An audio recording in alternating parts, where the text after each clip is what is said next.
tilla eng qimmati, italyanskiy sariq tilla eng sifatlisi, O'zbekiston tillalari sifati yaxshi emas. Bularning barchasi noto'g'ri. Videoni oxirigacha ko'rsangiz, sizning tilla haqidagi tushunchalaringiz batamom o'zgaradi. Sof tillaning hech qanday yaxshi-yomoni bo'lmaydi. Yer sharining istalgan nuqtasida 4.9 probali tillaning sifati va rangi bir xil bo'ladi, ya'ni sariq rangda. O'zbekiston oltiniga past baho beruvchilar diqqatiga. Siz bilgan rossiyskiy zavod yoki Italiya tilla mahsulotlarining xom ashyosi katta ehtimol bilan O'zbekistondan ketgan bo'lishi mumkin. Sababi O'zbekiston oltin sofligi va eksporti bo'yicha dunyoda yetakchilardandir.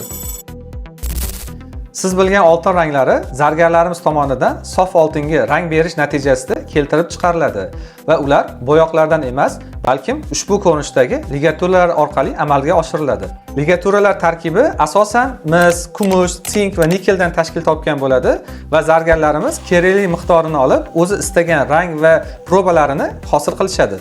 Xulosa shuki, siz o'ylagan oq, sariq, qizil tillalarning qiymati va xarajati bir xil hisoblanadi. Bor yo'g'i shu.